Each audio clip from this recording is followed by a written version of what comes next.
Bismillahirrahmanirrahim. Assalamualaikum warahmatullahi wabarakatuh. Alhamdulillahirabbil alamin. Wa bihi nasta'inu ala umuri dunya waddin. Wassalatu wassalamu ala asyrafil anbiya'i wa afdalil mursalin. Wa ala alihi wa sahbihi ajma'in. Rabbi syrah li sadri wa yassir li amri wahlul 'uqdatam min lisani yafqahu qawli, amma ba'd.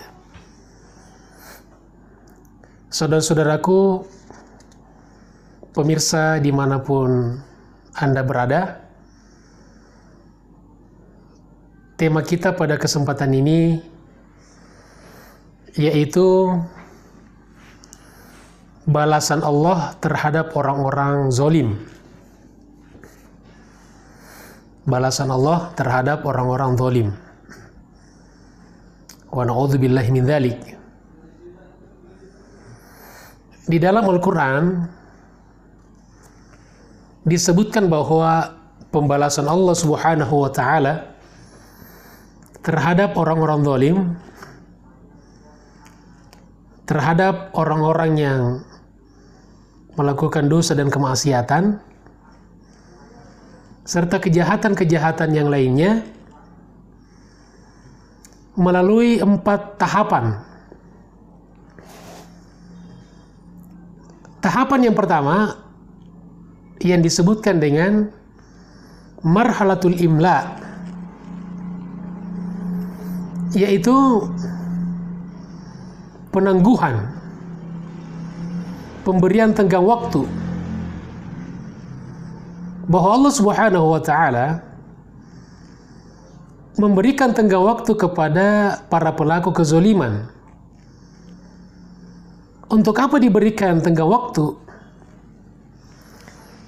Adalah diberikan kesempatan kepada mereka untuk bertobat kepada Allah Subhanahu wa taala dan kembali ke jalan yang benar.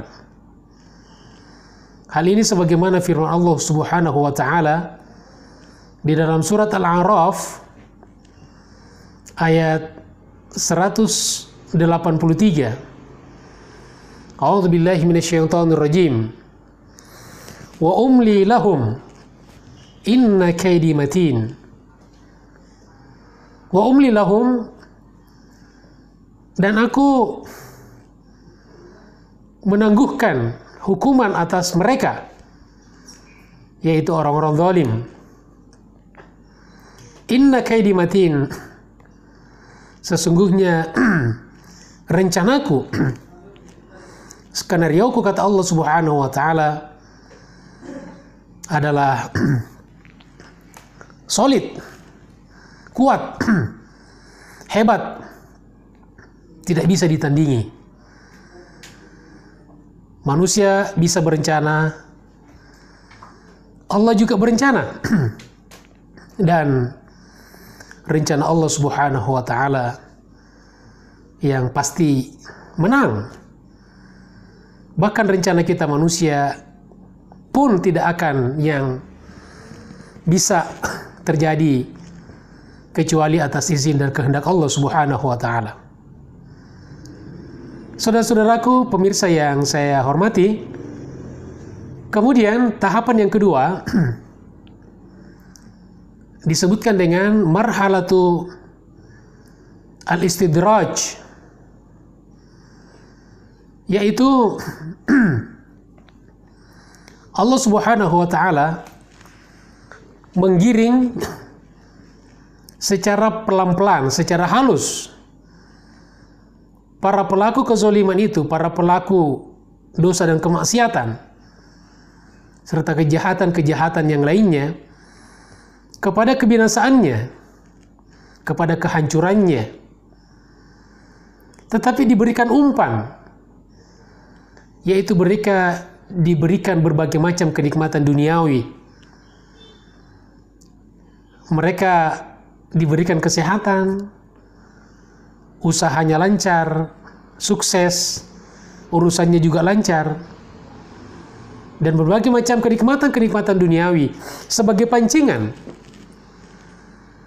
Maka kalau ada orang yang bergeliman dengan dosa dan maksiat, tetapi masih diberikan kesehatan, usahanya sukses, urusannya lancar, maka itu adalah istidraj dari Allah Subhanahu wa taala. Hal ini sebagaimana firman Allah Subhanahu wa taala di dalam surat Al-A'raf ayat 182, A'udzu billahi minasyaitonir rajim. Sanastadrijuhum min haitsu la ya'lamun. Dan kami akan menggiring mereka.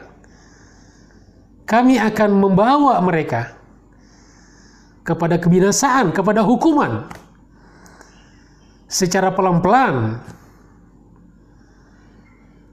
Min haitsu la ya'lamun, sementara mereka tidak sadar, tidak merasakan. Kenapa mereka tidak sadar bahwa mereka sedang digiring kepada kehancurannya, kepada hukuman yang berat dari Allah Subhanahu wa taala? Oleh karena begitu halusnya pancingan, oleh karena begitu halusnya umpan yang diberikan oleh Allah Subhanahu wa taala.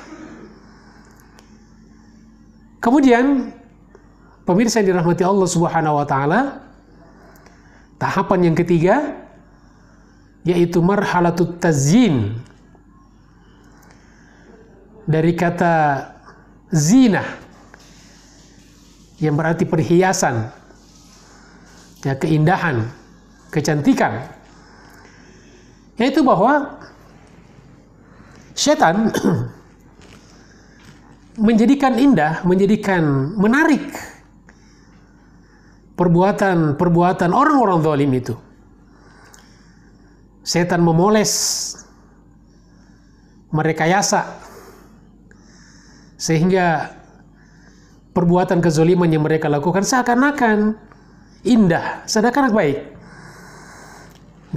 Sehingga mereka bangga dengan dosa-dosanya, dengan kemaksiatan yang mereka lakukan. Bahkan ketika dinasihati, nasihat tidak mempan. Ya, seperti Allah Subhanahu wa taala juga sebutkan di awal surat Al-Baqarah, wa idza qila lahum la tufsidu fil ard qalu innama nahnu muslihun. Apabila mereka dikatakan, dinasihati, dikritik, jangan merusak di muka bumi, qalu, mereka menjawab, innama nahnu muslihun, kami tidak merusak, sesungguhnya kami sedang membangun, sedang memperbaiki. Kenapa sesungguhnya mereka merusak, tetapi mereka seakan-akan mengatakan membangun, memperbaiki? Disinilah peranan setan. Sebagaimana firman Allah Subhanahu wa taala di dalam surat Al-Ankabut ayat 39, A'udzu billahi minasyaitonir rajim. Wa zayyana lahumus syaitanu a'malahum.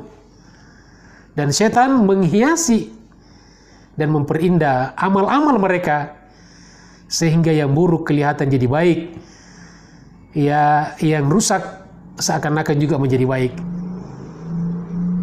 Jamaah sekalian yang dirahmati Allah Subhanahu wa taala, pemirsa yang saya hormati, kemudian tahapan yang keempat atau yang terakhir yaitu marhalatul akhdhi, yaitu tahapan eksekusi.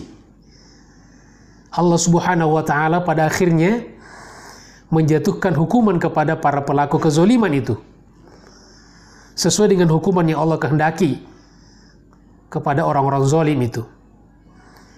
Allah Subhanahu wa taala berfirman di dalam surat Hud ayat 102, "Wa kadzalika akhdhu rabbika idza akhadhal qura wa hiya zalimah inna akhdahu alimun syadid." Wa kadzalika akhdhu rabbika, dan demikianlah siksa Tuhanmu, idza akhadhal qura, apabila menyiksa, apabila mengazab, apabila mengeksekusi negeri-negeri. Kenapa negeri-negeri itu diazab? Kenapa negeri-negeri itu dihukum? Wahya zalimah, karena dia zalim, penghuninya zalim, penduduknya didominasi oleh orang-orang zalim, orang-orang yang bergelimang dengan dosa dan kemaksiatan, orang-orang yang merusak. Lalu kata Allah Subhanahu wa taala, "Inna kaidi matin." Sesungguhnya siksaku teramat pedih. Alimun syadid. Pedih, keras, dahsyat dan mengerikan. Di dunia, apatah lagi di akhirat kelak. Saudara-saudaraku yang dirahmati Allah Subhanahu wa taala, maka terakhir, pertama, mari kita senantiasa berusaha semaksimal mungkin agar kita, diri-diri kita, keluarga kita, anak cucu kita, masyarakat kita, umat kita, bahkan bangsa dan negara kita dijauhkan oleh Allah Subhanahu wa taala dari segala bentuk kezaliman sekecil apapun. Insya Allah. Yang kedua, apabila kita sudah terlanjur melakukan satu kezaliman, apakah itu dosa atau kemaksiatan atau kejahatan-kejahatannya lainnya, maka mari kita segera bertobat kepada Allah Subhanahu wa taala. Dan jangan kita menunda-nunda tobat. Karena pada tahapan-tahapan berikutnya, tobat itu akan semakin berat. Kemudian yang ketiga, mari kita senantiasa berdoa dan bermunajat kepada Allah Subhanahu wa taala. Mudah-mudahan kita semuanya dijauhkan dari segala macam bentuk kezaliman. Insya Allah. Amin ya Rabbal Alamin. Demikianlah pemirsa yang dirahmati Allah Subhanahu wa taala, kajian kita pada kesempatan ini mudah-mudahan bermanfaat. Terima kasih atas segala perhatiannya. Mohon maaf atas segala kekurangannya. Walafu minkum. Wassalamualaikum warahmatullahi wabarakatuh.